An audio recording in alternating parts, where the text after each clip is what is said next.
भारतीय नौसेना में 43,000 टन वजनी एयरक्राफ्ट कैरियर आईएनएस विक्रांत शामिल हो चुका है। आईएनएस विक्रांत के आने से हिंद महासागर में भारत की ताकत और बढ़ गई है। अमेरिका, यूके, रूस, चीन और फ्रांस के बाद अब भारत भी उन देशों की लिस्ट में शामिल हो गया है जिनमें स्वदेशी तकनीक से एयरक्राफ्ट कैरियर बनाने की क्षमता है। भारतीय नौसेना के पास अब 2 एयरक्राफ्ट कैरियर हो गए हैं।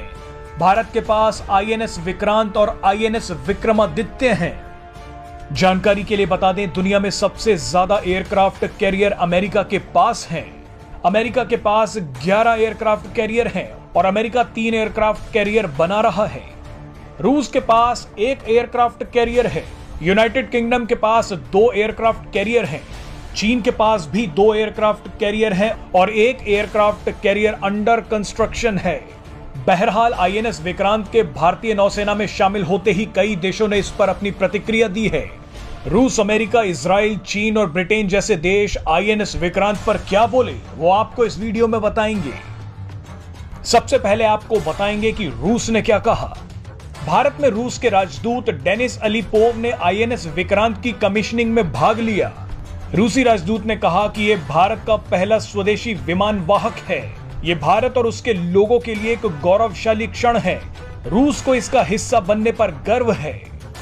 रूसी राजदूत ने आगे कहा कि भारत एक प्रमुख वैश्विक शक्ति बनने की दिशा में तेजी से आगे बढ़ रहा है। उन्होंने कहा कि दुनिया को मजबूत भारत की जरूरत है। अब आपको आईएनएस विक्रांत पर चीन की तरफ से आया बयान सुनवाते हैं। दरअसल चीन के सरकारी अखबार ग्लोबल टाइम्स में एक संपादकीय छपा है। इस संपादकीय में भारत को नसीहत और चेतावनी दी गई है। इसमें कहा गया है कि भारत पश्चिमी देशों की चापलूसी से सतर्क रहे और चीन को उकसाने का काम ना करे।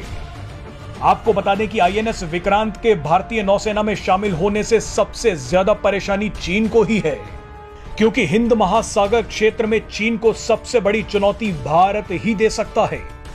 अमेरिका ने भारत को बधाई देते हुए कहा कि भारत स्वदेशी तकनीक से एयरक्राफ्ट बनाने में सक्षम 5 देशों की सूची में शामिल हो गया है। अमेरिका ने कहा कि हम स्वतंत्र और खुले हिंद प्रशांत क्षेत्र के लिए भारत के साथ मिलकर काम करना जारी रखेंगे। भारत में इजराइल के राजदूत ने कहा कि इस शानदार काम के लिए भारत को बधाई देते हैं। भारत में ब्रिटेन के राजदूत ने कहा कि आईएनएस विक्रांत की कमीशनिंग के मौके पर उपस्थित होकर मैं सम्मानित महसूस कर रहा हूं। ये खुले और मुक्त समुद्र के लिए एक बड़ा दिन है।